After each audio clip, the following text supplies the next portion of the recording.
સમાચાર અરવલ્લીથી કે જ્યાં હત્યાની ઘટના બની છે। અરવલ્લીનું ભિલોડા જ્યાં હત્યાની ઘટના બની છે। કિશનગઢ ગામે એક વ્યક્તિની હત્યા કરવામાં આવી। પિતાએ પૈસા આપવાની ના પાડતા પુત્રએ જ તીક્ષ્ણ હથિયારથી હુમલો કર્યો। પિતાને માથાના ભાગે લોહી નીકળવાનું બંધ ન થતાં પુત્રએ પિતાના માથાના વાળ રેઝરથી કાપી નાખ્યા। બાદમાં ઘઉંનો લોટ ભભરાવ્યો। પિતાનું મોત થતાં લોહીના પુરાવાનો નાશ કર્યો। એટલું જ નહીં, પિતાના મૃતદેહને નવડાવી ઘરની અંદર સુવડાવીને બહારથી તાળું મારીને ફરાર થઈ ગયો। ઘટનાની જાણ થતાં જ પોલીસ દોડી આવી અને ગણતરીના કલાકોમાં જ આરોપી પુત્રને દબોચી લીધો। ફરિયાદી છે ગૌતમીબેન કૌશિકભાઈ નીનામા।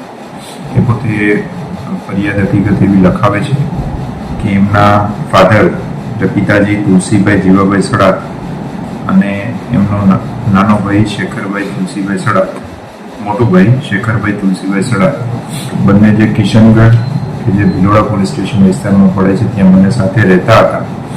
ત્યાં એ લોકોને 18/4/2025ના લગભગ રાત્રે 10:30 વાગ્યાની આસપાસ પૈસા બાબતે બોલાચાલી થતા એ જે એમનો ભાઈ છે શેખરભાઈ તુલસીભાઈ સડાતે કોઈ તીક્ષ્ણ હથિયાર વડે એના પિતા એટલે કે તુલસીભાઈ જીવાભાઈ સડાતને માથામાં ઈજા કરી અને એમનું મૃત્યુ નિપજાવેલ છે।